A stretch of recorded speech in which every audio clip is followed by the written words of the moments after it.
বিশেষ করে 1/11-এর পরে এবং তারপরেও বিভিন্ন সময় কতগুলো ঘটনা ঘটেছিল আমার সাথে, কতগুলো ঘটনা ঘটেছে আমার মায়ের সাথে, কতগুলো ঘটনা ঘটেছে আমার ভাইয়ের সাথে, বিভিন্ন ঘটনা ঘটেছে।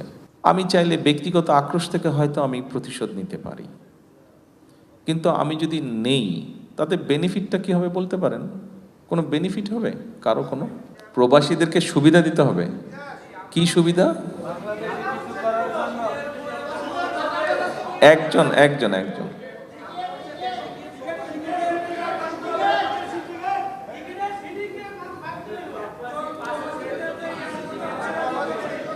আচ্ছা ভাইরা, সবাই একটু চুপ করবেন।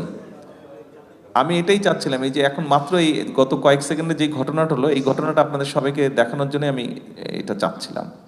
কি সেটা জানেন? আপনারা সবাই একসাথে কথা বলেন, কেউ কাউকে কথা বলতে দিচ্ছেন না।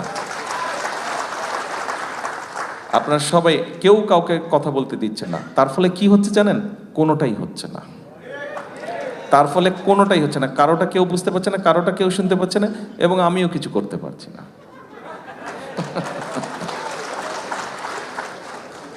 এই জায়গাটা থেকে আমাদের আসতে হবে। প্রিয় ভাই বোনেরা, প্রিয় প্রবাসী ভাইয়েরা, দেখুন, আপনারা আমার বিগত এক যুগ সম্পর্কে আমার উপর দিয়ে কি গিয়েছে, আমার পরিবারের সাথে কি হয়েছে, কম বেশি একটা ধারণা আপনাদের আছে। আমি কয়েকদিন আগে বাংলাদেশে বেশ কিছু সাংবাদিক ভাইদের সাথে আমি কথা বলছিলাম। সেখানে আমি একটা কথা বলেছিলাম, সেখানে ওনাদের সকলের সামনে আমি একটি কথা বলেছিলাম। দেখুন, বিশেষ করে 1/11-এর পরে এবং তারপরেও বিভিন্ন সময় কতগুলো ঘটনা ঘটেছিল আমার সাথে, কতগুলো ঘটনা ঘটেছে আমার মায়ের সাথে, কতগুলো ঘটনা ঘটেছে আমার ভাইয়ের সাথে, বিভিন্ন ঘটনা ঘটেছে। আপনাদের হয়তো ভুলে গেছেন, সেই সময় হয়তো অনেকেই দেখেছেন, বাট এখন ভুলে গেছেন। আম্মা একবার, না ভুলে গেছেন, যেটা আমি বলবো ভুলে গেছেন, ভুলাটাই স্বাভাবিক। সেটা হচ্ছে, আম্মা একবার খুব অসুস্থ হয়ে গিয়েছিলেন। সেই সময় একটি হসপিটালে অ্যাম্বুলেন্স চাওয়া হয়েছিল, তারা অ্যাম্বুলেন্সটি দেয় নাই সেদিন। ঠিক আছে, এখন এক মিনিট, আমি যেটা বলতে চাইছি দয়া করে একটু শুনুন। তারা সেটি দেয়নি অ্যাম্বুলেন্সটি। এখন আজকে এই মুহূর্তে বিএনপি দেশ পরিচালনার দায়িত্বে আছে, I am the prime minister. আমি চাইলে ব্যক্তিগত আক্রোশ থেকে হয়তো আমি প্রতিশোধ নিতে পারি, কিন্তু আমি যদি নেই তাতে বেনিফিটটা কি হবে বলতে পারেন? কোনো বেনিফিট হবে কারো? কোনো বেনিফিট হবে না। যেই কথাটি আমি বলতে চাইছি, আমি গত প্রায় কতক্ষণ ধরে কথা বলছি? 1 ঘন্টা হচ্ছে। এই যে গত 45 মিনিট ধরে কথা বলছি,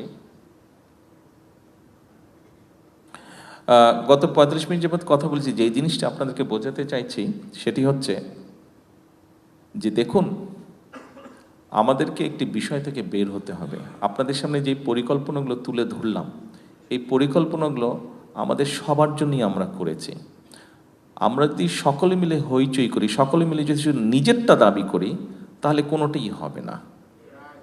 শুধু যদি নিজেরটা আমরা চিন্তা করি, কোনোটাই হবে না। দেশ আমাদের সবার, আমাদেরকে সবাইকে ধৈর্য ধারণ করে ধীরে ধীরে এগোতে হবে। সেজন্যই আজকে আপনাদেরকে বলবো, আপনি প্রবাসী, হ্যাঁ আপনি প্রবাসী, আমিও তো দেশি। আপনার যেরকম দেশের উপরে দাবি আছে, আমার উপরে দেশের উপরে দাবি আছে, রাইট? আসেন না কথাটাকে চেঞ্জ করি আমরা। দাবি কথাটা কেন আমরা বারে বারে বলি, কেন আমরা ভিন্নভাবে চিন্তা করি না? আমরা দাবিটাকে ভুলে গিয়ে কেন আমরা বলি না, প্রবাসী হিসেবে আপনার যেরকম দেশের প্রতি কর্তব্য আছে, দেশি হিসেবে আমারও তো দেশের প্রতি কর্তব্য আছে। আসুন না, আজকে আমরা আমাদের কি দাবি আছে সেটা থেকে বেরিয়ে এসে আমরা চিন্তা করি আমাদের কি কর্তব্য আছে দেশের প্রতি, what we can do for the country. আমরা কি নিব দেশ থেকে? দেখুন, দেশ থেকে কেউ একজন, একটি গোষ্ঠী দেশ থেকে নিতে নিতে দেশটিকে একদম শেষ করে দিয়েছে, আজকে দেশটিকে একদম ধ্বংস করে দিয়েছে। ঠিক আছে, হয়েছে, কি করার? কিছু করার ছিল না। আমরা চেষ্টা করেছি, বুকের রক্ত দিয়েছে মানুষ, দেশকে স্বৈরাচার মুক্ত করেছে। এখন আসুন আমরা সকলে মিলে কি করতে পারি দেশের জন্য, এইটিতে আমরা আসি। প্রিয় প্রবাসী ভাই বোনেরা, আপনাদের সকলের কাছে দেশবাসীর পক্ষ থেকে এবং আপনাদের পক্ষ থেকে দেশবাসীর প্রতি একটি কথা রাখলাম, আসুন আজকে থেকে আমরা চিন্তা করি আমরা কি করতে পারি দেশের জন্য, দেশের জন্য আমরা কি করতে পারি, এটি হোক আমাদের আজকের চিন্তা।